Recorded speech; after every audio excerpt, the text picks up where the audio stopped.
सत्संग से सोधी आवे, नहीं जीव 84 में जावे। सत्संग से सोधी आवे, नहीं जीव 84 में जावे। अब बेटो द्वेष और राग, कि अब जो आपके अंदर प्रेरणा है परमात्मा के पाने की, और आप भटक रहे हो, चाहे कोई संतोषी माता का व्रत रखे है, भगवान की साधना जरूर कर रहा है कोई न कोई, चाहे कोई मंदिर की, कोई हनुमान जी की, कोई गणेश जी की, जो किसी की भी कुछ ना कर वो, या कि तो फिर संतों के पास चले गए। जैसे ये राधा स्वामी इस काल के जाल में, धन धन सतगुरु वाले के काल के जाल में, और ये जय गुरुदेव वाले के, और ये सुधांशु जी, आसाराम जी, ये तेरे सतपाल जी, ये बालेश्वर जी, ये सारे काल के वो हैं प्रतिनिधि। और वहां चलेगी भोली आत्मा भगवान पाने के लिए। तो ये वो पुण्यकर्मी प्राणी है, ये पिछले जन्मों से मनुष्य जीवन ही प्राप्त करते हुए आ रहे। अब उनका दुर्भाग्य है कि वो ठीक ठिकाने नहीं पहुंच पाए हैं, अच्छी आत्माएं, लेकिन आप उनसे कई गुना अच्छी हो कि आप आगे इसकी शरण में, और उनके कद भाग जागेंगे, कदा खुलेगी उन बोली आत्माओं की, अनमोल जीवन नाश करने लाग रहे।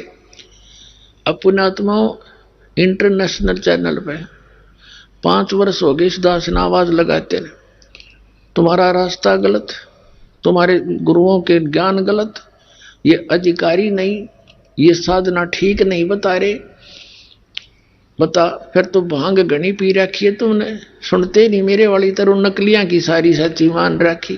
तो पुण्यात्माओं, अब ऐसी स्थिति आई हुई है कि इस परमात्मा के ज्ञान को प्रत्येक प्राणी पढ़ेगा। परमात्मा ने रजा गजब की बख्श रखी है, टीवी माध्यम से अमृतवाणी मालिक की अमर कथा सुनाई जा रही है, पुस्तकों के माध्यम से घर घर तक ज्ञान पहुंचाया जा रहा है अपने बच्चों, उसके बच्चों तक। अब ये पढ़ेंगे, इस अमृतवाणी के पढ़ने मात्र से ऐसे बहुत से भक्तों के, जो हमारे भक्त जाते हैं, वो कहते हैं हमने ये पुस्तक ही पढ़ी थी ज्ञान गंगा, और हमने एक डिमांड रखी थी भगवान का आगे, हमारी वह सफल होगी, अब नाम लेने भी आवांगे हम। बताओ, इसके पढ़ने तय सुख होने लगे, क्योंकि ये अमर कथा है। अरे राधा स्वामी वालों के पास कख भी नहीं, जोत लानी न छुटवा दी, ना हिंदू धर्म में घर घर में जोत जला करती, वह बंद करवा दी, क्योंकि ये काल के एजेंट है। न तो नाश कति भट्ठा बैठाना है आत्माओं का, परमात्मा वालियों का, कि कति भक्तिहीन हो जाए, नास्तिक हो जाए, लास्ट में भगवान है ही नहीं। ये तो यूं चाव है, और परमात्मा ये चाहता है इनमें आस्था बनी रहे भगवान की। आप आए, बीच बीच में संत भेज दिए, आज तक भक्ति जीवित रखी उस दाता ने इस समय के लिए। अब राधा स्वामी वाले धन धन सतगुरु ये बालेश्वर किस्से का देख लो, ना कोई जोत लगानी, अन्न की वाणी का पता है, अटपट माने। तो इन्होंने जो पुण्य कर्म बना करते थे थोड़े बहुत सब अध्याय के, इनकी राधा स्वामी धन धन सतगुरु वाले की वाणी पढ़ के देखो, कख भी नींद में, ना सतलोक का बेरा, ना सतनाम का इनको, तो वाणी है कोई। तो अमर वाणी जो महापुरुषों, जो परमात्मा प्राप्त संतों से और प्रमाणित सदग्रंथों में जो से पढ़ने से जो लाभ होता है, वो तुरंत असर करता है। उससे ज्ञान यज्ञ और कुछ पाप ऐसे होते हैं हमारे अंतःकरण में, जो परमात्मा की महिमा सुनने से नष्ट हो जाते हैं। कुछ प्रकार के पाप होते हैं, तो वो कुछ पाप नरम होते ही, कम होते ही आत्मा में परमात्मा की चाह उत्पन्न होती है। जैसे रोगी व्यक्ति होता है, और रोगी व्यक्ति को जैसे ज्वर है, किसी को मलेरिया है, और उसको कोई खाना खिलाने के लिए कहता है कि एक रोटी खा ले, रोटी का ग्रास मुख में रखता है, थूक देता है, कड़वी लगती है। मनुखा दाख, संतरे, सेब, वो कहता कड़वे लगते। अब वो वस्तु पदार्थ कड़वे नहीं है, कड़वा तो उस जवर ने, उसके शरीर की व्यवस्था बिगाड़ दी, जिस कारण से स्वादिष्ट पदार्थ भी कड़वे लग रहे। तो जिनके पाप कर्म बढ़ जाते हैं, पाप कर्मों का जोर जिनके ऊपर होता है, उनको परमात्मा की वाणी, परमात्मा का ज्ञान कड़वा लगता है, अच्छा नहीं लगता। बाकी और कुछ भी करते रहते हैं, वो करते रहेंगे। फिर उस जैसे किसी को जबर हो गया और खाना अच्छा नहीं लगता, उसका ट्रीटमेंट क्या है? जैसे मलेरिया है किसी को, तो मलेरिया ग्रस्त उस रोगी को वो कड़वा बेशक पदार्थ लग रहे हैं, लेकिन कड़वी टैबलेट ही खवानी पड़ेंगी उसने, और ना चाहते भी खानी पड़ेंगी उसने, कुनीन खिलानी पड़ती है। और वो खाता है, चाहे कुशल से खा चाहे दुख से खा, और उसके खाने से ही फिर वो जोर कम होता है। जब जोर उतर जाता है तो वो स्वादिष्ट लगते हैं वो पदार्थ जो पहले कड़वे लगे थे। तो इस परमपिता परमात्मा की अमर वाणी जो पुस्तक भग घर घर भेजी जा रही है, तो एक बार तो सबको कड़वी लगती है यार, यूं कैसे लग दिया? ब्रह्मा विष्णु महेश के माता पिता कहाँ से उन पढ़े पाछे पहले फोन करें भक्ता दो रहे, ये क्या लिख दिया तुमने? शुरू में ऐसे हुआ था। अब भाई ने पढ़ लो, प्रमाण दे रखे, प्रश्न नंबर लिख रहा कि आपके सदग्रंथों के उनमें लिखा हुआ है। हमने तो सिर्फ उनसे सदग्रंथों से ही निकाल कर इसमें कॉपी कर रखी है और थोड़ा सा विश्लेषण किया है कि ये देखो इसमें तो ये न्यू लिखा, तुम्हें बताया गया ये नाश अविनाशी है, ब्रह्मा विष्णु महेश, इनके कोई माता पिता नहीं, और इसमें इनके माता पिता लिखे। तो अब वो पढ़ रहे हैं, चाहे ना चाहते हुए भी, उनमें त्रुटि देखने के लिए भी कोई पढ़ता है तो भी उसके पुण्य बन जाते हैं, क्योंकि अमर वाणी है। अब उस कुनीन को चाहे फांका वैसे मार लो, चाहे किसे कहे तो खा लो, वो तो अपना काम करेगी। तो अब उनके पाप कर्म हटते जा रहे हैं और उनके अंदर परमात्मा की बात भूख बढ़ती जा रही है। अब थोड़ी सी दिखा दूंगा कुछ ही दिनों में, मालसा उठका होगा।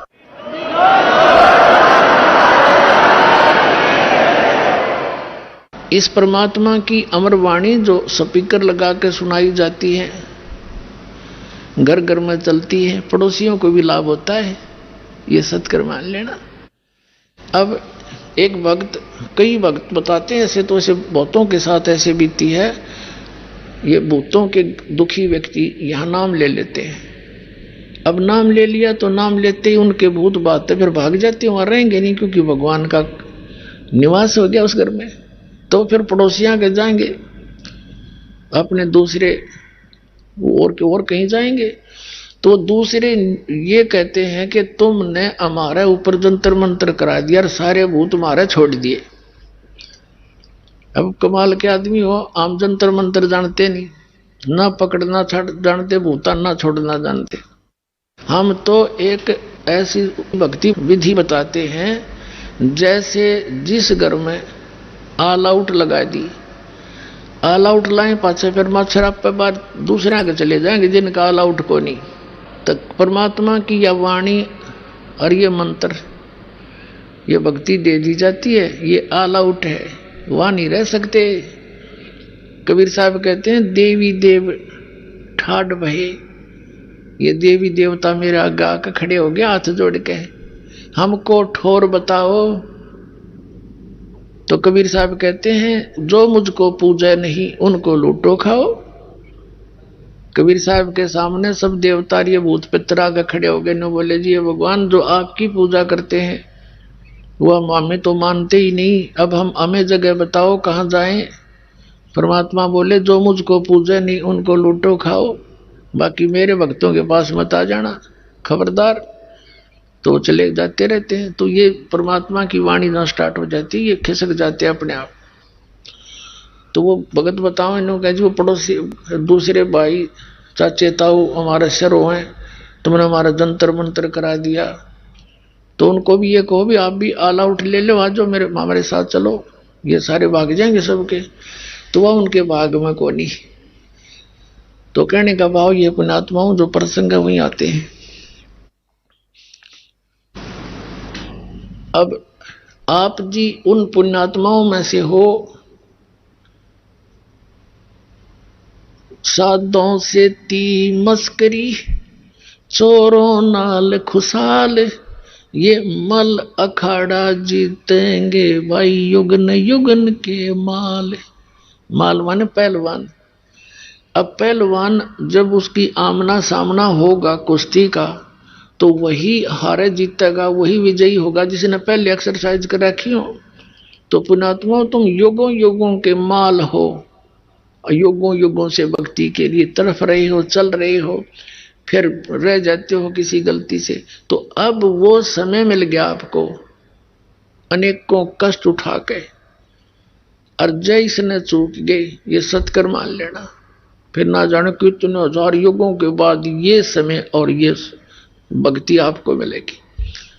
आपका सौभाग्य, आपको ऐसे समय में जन्म। धन्य है आपके माता पिता जिनसे जन्म हुआ, और इसका पूर्ण लाभ उठाना। जो दास प्रसंग कर रहा था उसको आगे चलते हैं। गोता मारू स्वर्ग में, जा बैठूं पाताले, कहे कबीर ढूंढता फिरूं हूं अपने हीरे मोती लाल। पहले तो परमात्मा स्वयं आए थे, आते रहे हैं, और जगह जगह जाते हैं, एक दिन में हजारों जगह प्रकट हो जाते थे, और अपनी प्यारी आत्माओं को कहीं भी खड़े होकर के जैसे मदारी तमाशा दिखाया करे, ऐसे खड़े होकर के अपने मुख कमल से वो सच्चिदानंद घन ब्रह्म की वाणी बोलने लग जाते, अपनी वाणी। अब पर आत्मा को तो वो कसक है उस मालिक की, उस वाणी की, भगवान की, परमात्मा की वाणी सुनकर चिपक जाते, सैकड़ों की संख्या में इकट्ठे हो जाते, फिर कुछ नाम ले लेते, फिर बार बार जाते दाता। ऐसे आपको रह रहकर चार्ज कर रहे हैं। तो अब मालिक ने दूसरा तरीका अपनाया, आपको शिक्षित किया,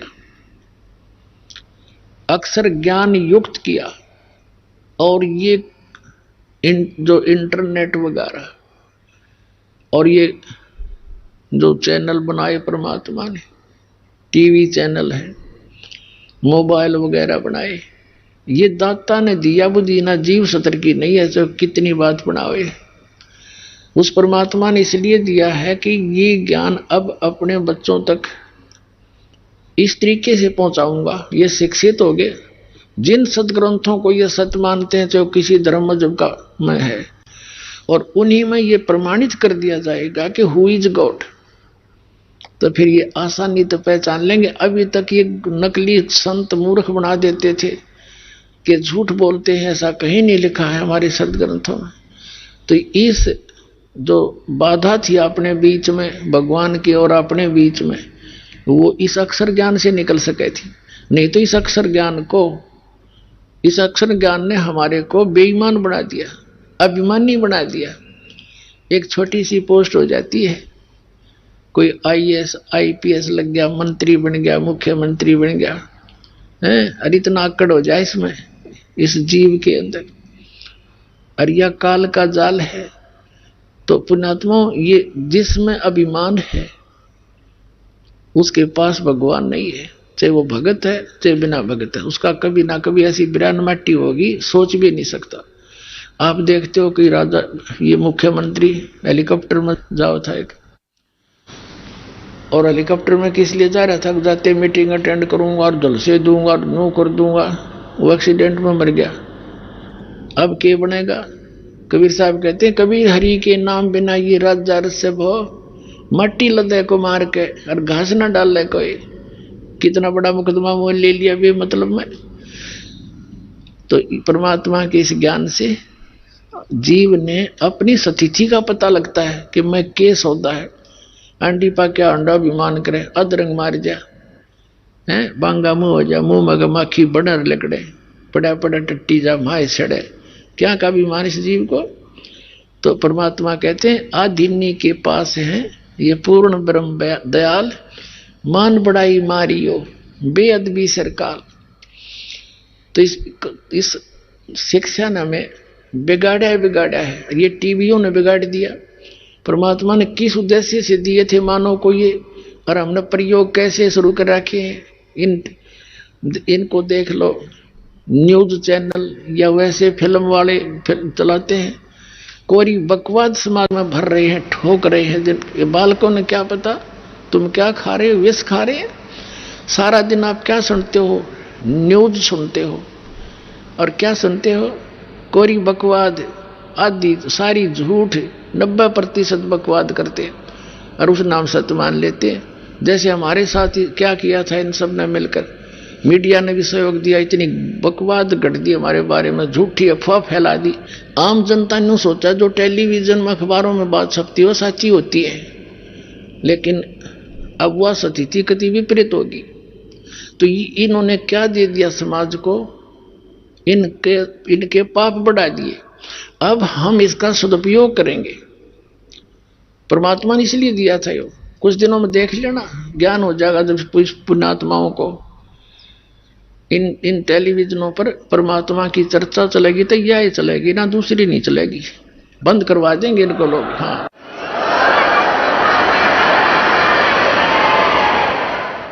और फिर घर बैठे अपना सुबह उठेंगे जब टीवी चलता पाओगा, कभी रमेणी हो रही है, किता आरती चल रही है, कहीं पर सत्संग हो रहा है, सुबह का नित्य नियम चला करेगा। सुता उठते ही टीवी ऑन करते ही मालिक दिखेगा, भगवान की वाणी सुनने को मिलेगी। ये सुता उठते के सुने है, उसने ऐसे कर दिया, वो नेता ने बोला, सारे झूठ कपट बोले, उसने इतना गबन कर दिया, फलाने ने ऐसा कर दिया। ये हमारा क्या काम भाई। तो इस प्रकार फिर ये समस्या का समाधान भी, जैसे ये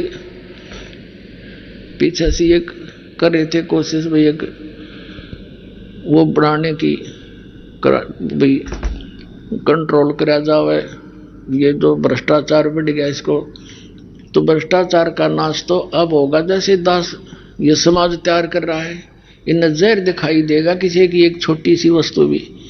एक भक्त था, नवता जी 1500 रुपये पड़े पाए मैंने रास्ते में, और वो उठा के दान पात्र में डाल दिए। नहीं तो कौन डाल है, लोग तो तड़के बैठ जाए अपनी दुकाना में और ऑफिस में, कौन आवर उसने दुखी सुखी करके पैसे ले, नरा कोड खावे। तो एकदम परिवर्तन आवेगा, सच्चाई के साथ आवेगा। आत्मा स्वीकार नहीं करेगी इस विष को, और दूसरे कारण अपने ऊपर होगा। हम किसी से पैसा लेते हैं, रिश्वत लेते हैं, या किसी के साथ वैसे धोखाधड़ी करते हैं, पैसे लेकर नहीं देते हैं, तो अगले जन्म में या तो उसका पशु बनेगा, ना फिर दामाद बन के लेकर जाएगा उसके पैसे। देखे पाछे के हाल हो रहा था, यो इतना दहेज देते हैं और खुश होकर देना पड़े। तो ये सब हमारे लेन देन के झगड़े हैं। और अब इस समय में परमात्मा की शरण में हमारे ये सब आपस के संस्कार अब खत्म कर दिए जाएंगे, और आगे हम बढ़ावा को नहीं, तो हम इस तरह से तलोक जाएंगे।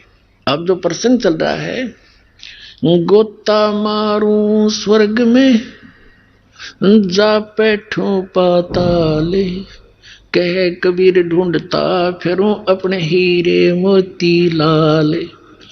अब परमात्मा के हीरे मोती लाल, अब जैसे पुस्तक पहले तो स्वयं मालिक आते थे, अब ये पुस्तक क्या है, ये भी परमात्मा आए थे, वो भी अपना ज्ञान नहीं देना आए थे। भगवान ऐसा है, उसकी विधि ये है, और वो वहां रहता है अपना ही डबल रोल करके, और वो वहां जाए बिना तुमने वो सुख मिल नहीं सकता। वहां जाकर तुम्हारा जरा और मरण नाश हो जाएगा, उसका तरीका यूं है। वो भगवान भी यही बताने आए थे। उस भगवान के द्वारा बताए गए उस सारे अध्यात्म ज्ञान को इस दास के ऊपर रजा हुई, ये सत्संग सुनाए, सदग्रंथों से वो प्रमाण निकाले और वो आप तक पहुंचा दिए। तो वो भगवान ही समझो, वो पुस्तक आपके पास है, उस मालिक का संदेश है। तो ये गोता मारूं स्वर्ग में जा बैठूं पाताल, कहे कबीर ढूंढता फिरूं अपने हीरे मोती लाल।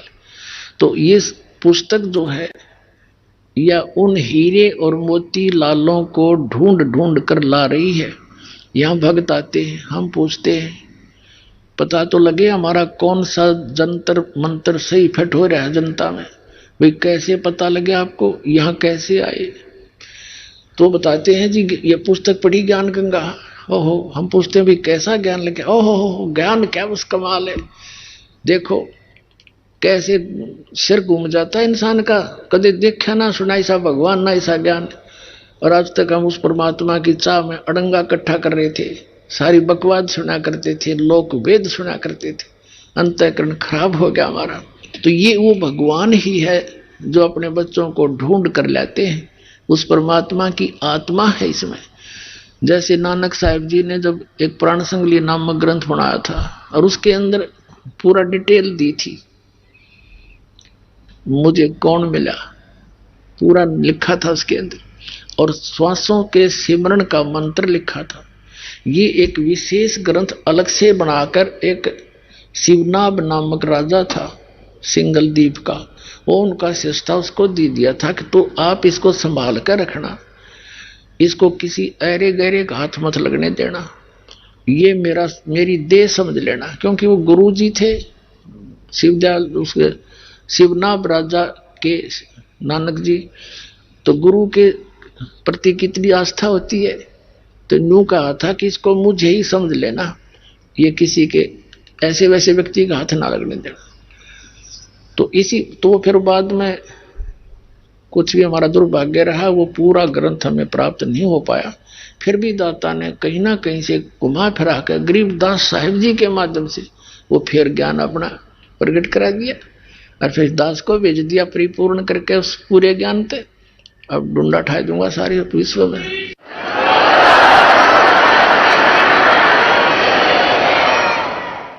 अपने आत्माओं,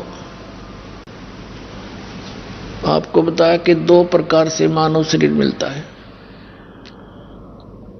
एक तो टर्न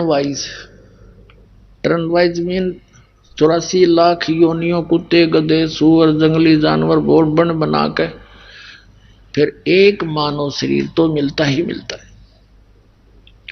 और एक आपको बताया कि पिछले जन्मों से मनुष्य जीवन से ही मनुष्य जीवन प्राप्त होते आ रहे हैं, उनमें और उनमें अंतर होता है, उनमें और उनमें बहुत अंतर होता है।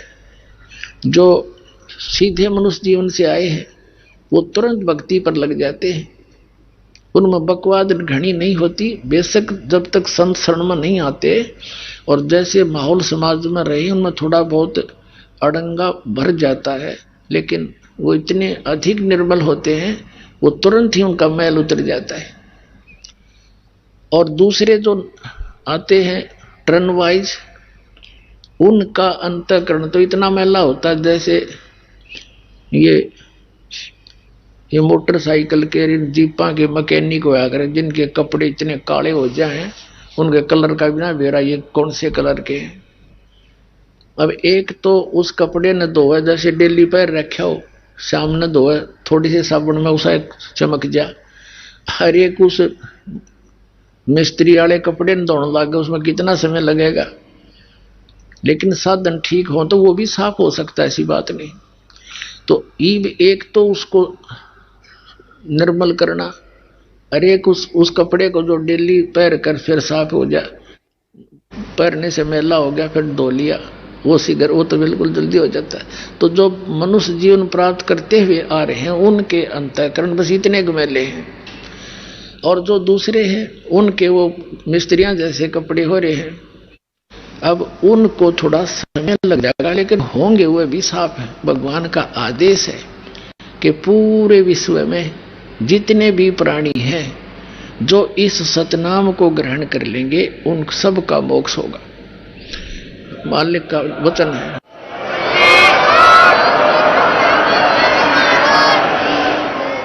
और जैसे ये पशु पक्षी हैं, चींटी हैं, और जैसे बंदी छोड़ कितने दयालु हैं, जैसे बच्चा ने नाम ले लिया, बहन बेटी भाइयों ने, ये कहीं भी जाते हैं, रिश्तेदारी में बैठते हैं, ये जाते ही परमात्मा की चर्चा सुनाते चलाते हैं। अब वो कुछ देर रिश्तेदार भी शर्म का मारा 10-5 मिनट तक सुने हैं हमारी बातों को, फिर उसको सुहाती नहीं, वो और बात शुरू कर देता, कोई बात नहीं, इतनी तो दवाई गई उसके अंदर, इतना तो वो काम करेगी, फिर दूसरी बार मिलेंगे, कभी वो अपने घर आओगा भक्तों के, तो भक्तों के पास तो 5 मिनट तक बतलाया करें इधर उधर की, और ठीक हो कैसे दर्शन दिए, और फिर शुरू करते हैं इंजेक्शन लाने, परमात्मा की वाणी सुनाना शुरू करते हैं, ज्ञान शुरू करते हैं।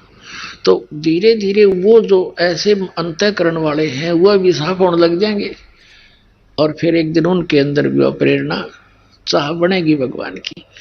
कहीं पर मोबाइल से चल रहे हैं ये परमात्मा की महिमा, शब्द, आरती, तो इन चींटियों पर, पशुओं पर, पक्षियों पर, आम व्यक्तियों पर भी इस मालिक की वाणी का प्रभाव धीरे धीरे पड़ रहा है। जैसे एक सर्प डस जाता है, पहले आध्यात्मिक तरीके से इलाज होया करते थे, तो गारुड़ क्या करते थे, सब पहले एक मंत्र सिद्ध कर लेते थे, भगवान वेदों का मंत्र, और उस मंत्र के आधार से वो सर्प डसे हुए व्यक्ति जो अचेत पड़ा है उसके ऊपर वो मंत्र बुदबुदा कर, मंत्र बोल बोल कर उसका विष उतार देते थे।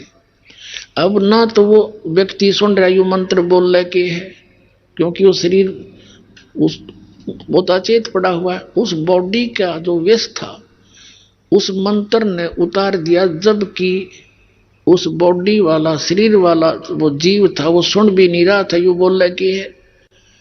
तो इसी प्रकार हमारे जो अंतःकरण के अंदर इन पाप कर्मों का विष चढ़ा हुआ है, आत्मा अचेत है, नहीं सुनना चाहती, और ये परमात्मा की वाणी चलती रहेगी किसी ना किसी कारण से, कहीं ना कहीं से बस में बैठे वहां लगा दिए, तो ये ऐसे असर करेंगी जैसे गारुड़ का मंत्र करे से करता है। तो उनके भी एक दिन वो आत्मा का विष उतर जाएगा, उसको भी तड़फ बढ़ेगी। तो इन काल ने तो सबके अंतःकरण खराब करा दिए। अब दयाल अपने बच्चों को फिर संभाल रहा है, सभी उसके बच्चे हैं, पूरा विश्व के प्राणी है, जो भी दुखी है सुखी उस मालिक का बच्चा है, और जो दुखी हैं 99% से भी ज्यादा व्यक्ति, वैसे तो 100% दुखी है, लेकिन 99% तो कति दुखी है।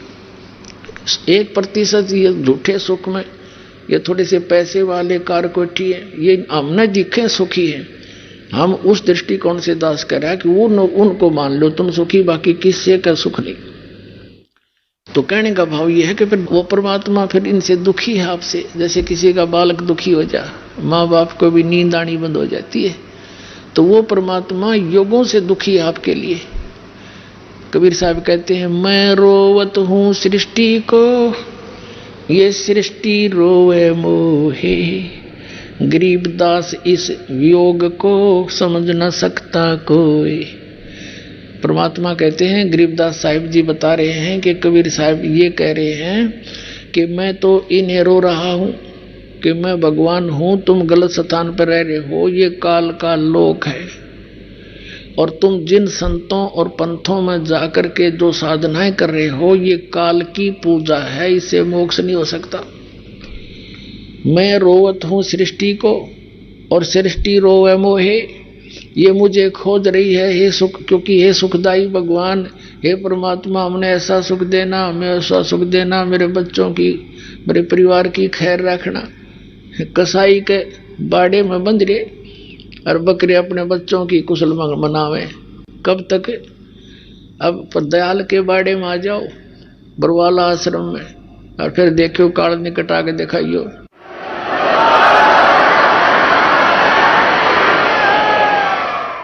अब परमात्मा अपने उस विधान अनुसार गोता मारूं स्वर्ग में, जा बैठूं पाताले, गरीबदास ढूंढता फिरूं मैं अपने हीरे मोती लाल।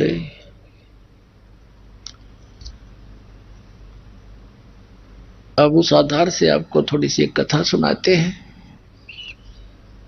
एक धर्मदास नाम के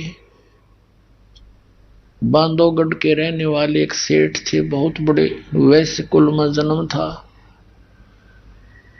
एक रूपदास नाम के एक संत से उनने उपदेश ले रखा था। श्री राम, श्री कृष्ण, श्री विष्णु, श्री शंकर भगवान के कट्टर पुजारी थे। एकादशी का व्रत रखते थे। 65-70 साल की उम्र हो गई थी।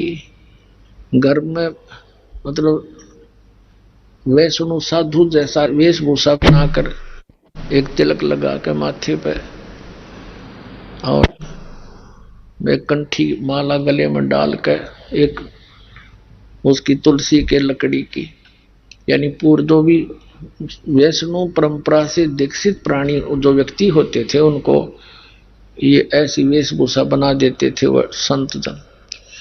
और रूपदास जी ने जो साधना बताई थी, गीता जी का नित्य पाठ किया करे, रामकृष्ण की पूजा किया करो, रामकृष्ण विष्णु शिव जी की, और एकादशी का व्रत रखो, 68 तीर्थों में जाने से बड़ा पुण्य होता है। तो काल प्रेरणा से वो ज्ञान प्राप्त श्री धर्मदास जी 68 तीर्थ पर भ्रमण करते हुए, क्योंकि लास्ट समय आ रहा था उसके जीवन का, उसने सोचा 68 तीर्थ कर लो। धन बतेरा लड़का था उसका, एक वो युवा हो रहा था, उसने काम संभाल लिया था। उसने सोचा लास्ट समय चल रहा है जीवन का, जैसे गुरु जी ने बताया सारा ये काम कर चालूं। अब जिसको भगवान की चाह वो तन मन धन से लग जाता है। अब पुण्यात्माओं,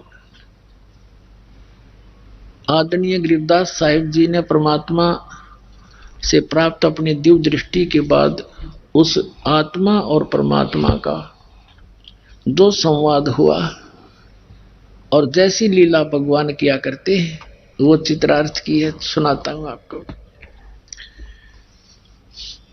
आपको दास ने बहुत बार बताया, इन वेदों और गीता जी और पुराणों का ज्ञान दास को सन 2000 में हुआ।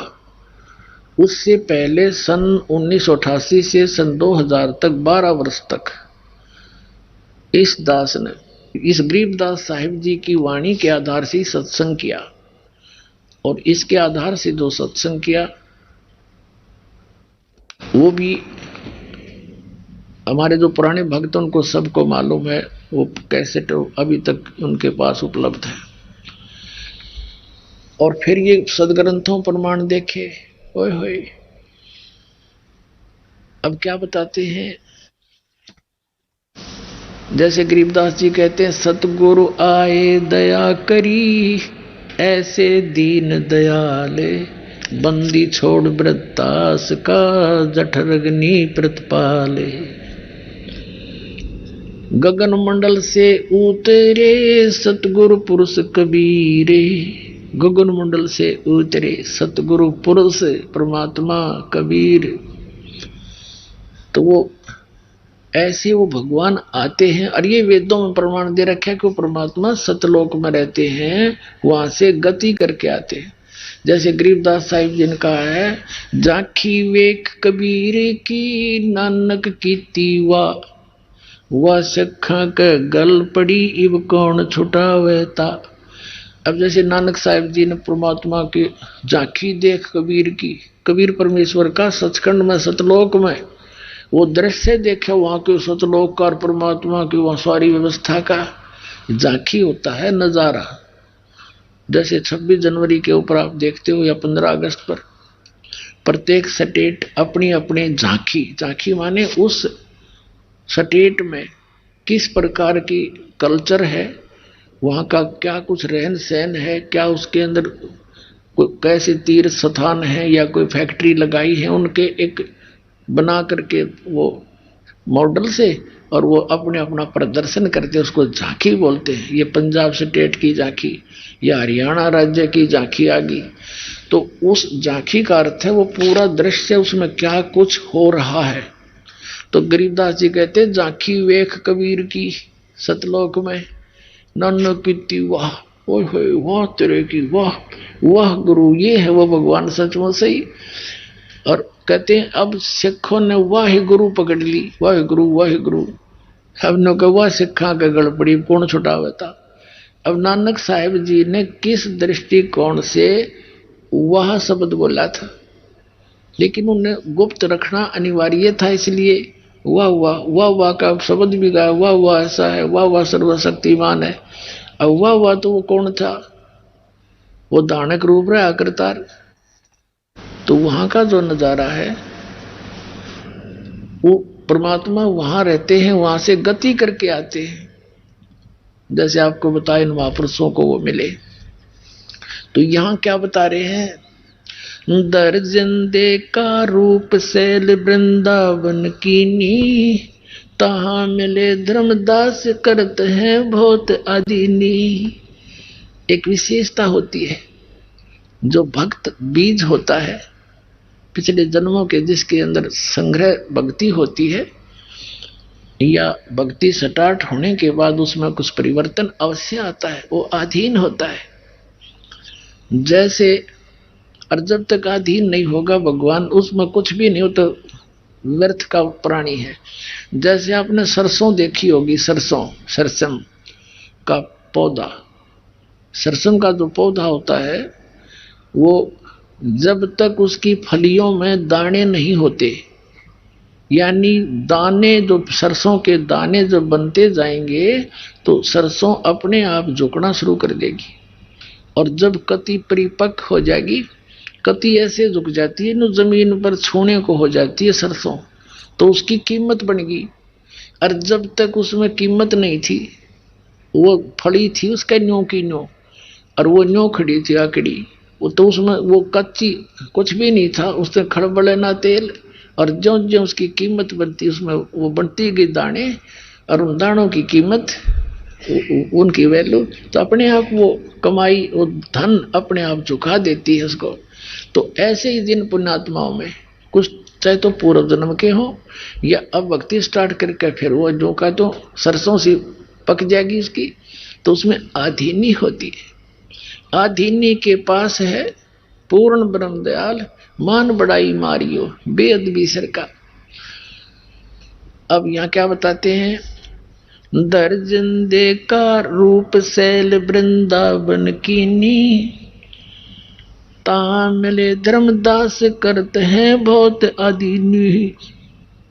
जिंदा महात्मा का रूप बना के, जिंदा महात्मा के रूप में आदरणीय नानक देव साहिब जी को मिले थे, जिंदा महात्मा के रूप में आदरणीय धर्मदास साहिब जी को मिले थे, जिंदा महात्मा के रूप में आदरणीय दादू साहिब जी को, आदरणीय मलुकदास साहिब जी को, आदरणीय गरीबदास साहिब जी को, इन्हीं जिंदा महात्मा के रूप में मिले थे। आदरणीय गीसा दास साहिब जी को जिंदा महात्मा के रूप में मिले थे।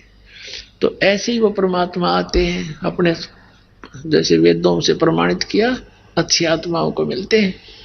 बहुरंगी बरियाम कामनी कामी सोई, दर सतगुरु का रूप धनी उतरे हैं लोई। कहते हैं धर सतगुरु का रूप, यानी उपदेश करने की इच्छा से, यानी सतगुरु बनकर धर सतगुरु का रूप, और धनी, धनी यानी कुल का मालिक वो ही उतरे हैं। बहुरंगी वरियाम कामनी कामी सोही, दर सतगुरु का रूप धनी उतरे हैं लोई। परम उजागर ज्ञान दान बहुरंगी बाना, तहां मिले धर्मदास आचार विचार दीवाना। धर्मदास मिला और इस कर्म कांड में दीवाना हो रहा था, उन नकली नामों पर, नकली भगवानों पर दीवाना हो रहा था। धर्मदास जी अपना नित्य कर्म करते थे जो बता रखा था। परमात्मा निकट जाकर बैठ के जब उसने सारा कर्म कांड कर लिया, गीता जी का पाठ भी कर लिया, तब परमात्मा ने कहा,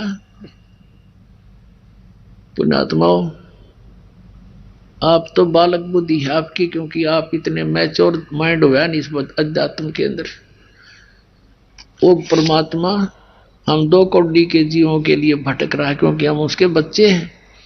अपने बच्चों के लिए अपना पिता माता ही दुखी हुआ करते हैं।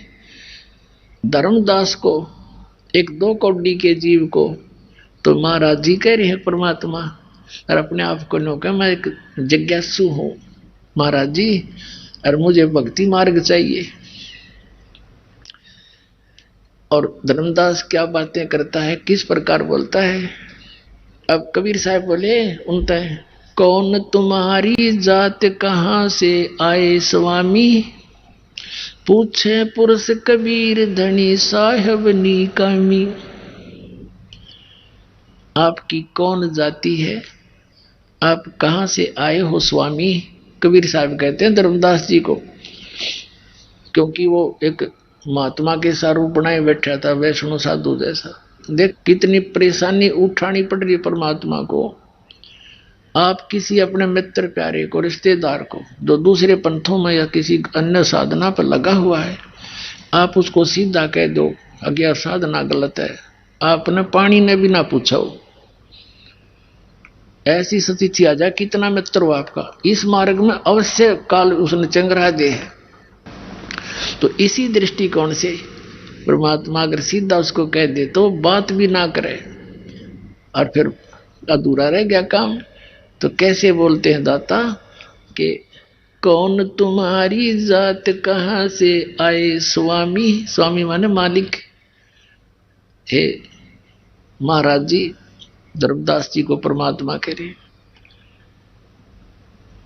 पूछे पुरुष कबीर धनी साहेब नीकामी। अब क्या बताते हैं धर्मदास जी, हम वैष्णो बैरागी धर्म में रहा सदा ही, सुधर न बैठे संग कल्प ऐसी मन माही, सुन जिंदा मम ज्ञान को अधिक आचार विचार, अमरी करनी जो करे वो उतरे भव जल पार। धर्मदास जी से परमात्मा ने अर्ज करी थी कि हे महाराज जी मैं बहुत जगह भटक लिया और परमात्मा की चाह मुझे बहुत घनी है, मुझे कुछ रास्ता बता दो। अब परमात्मा कबीर जी ने एक मुसलमान धर्म के अंदर होते हैं ये जिंदा महात्मा, उस जैसी वेशभूषा बनाए रखी थी। तो धर्मदास जी कहता है कि सुन जिंदा मेरे ज्ञान को, हम जैसे बताएं री साधना को करेगा उसका बेड़ा पार हो जाएगा। सुन जिंदा मम ज्ञाने को अधिक आचार विचार, अमरी करनी जो करे वो उतरे भव जल पार। बोले धनी कबीर सुनो वैष्णो बैरागी, कौन तुम्हारा नाम गाम कहिए बड़भागी, कौन तुम्हारा ज्ञान सुमरण है भाई, कौन पुरुष की सेव कहाँ समाधि लगाई, कौन कोम कुल जात कहाँ को गौन किया है, कौन तुम्हारी रैस किन्हें तुम नाम दिया है, को आसन को गुफा के भर मत रहो सदा ही, सालिग सेवन कीन अति बहुत अति भार उठाई, झोली झंडा धूप दीप तुम अधिक आचारी, बोले धनी कबीर भेद कहियो ब्रह्मचारी। अब परमात्मा ने पूछा कि किस तो भगवान की तुम पूजा करते हो, आप कहीं आपका कोई आश्रम है या ऐसे ही भ्रमण करते रहते हो, आपका क्या नाम है, कहाँ से आए हो। कबीर साहब कहते हैं हमको पार लंघावे ही परम उजागर रूप, जिंद कहे धर्मदास से तुम हो मुक्ति स्वरूप।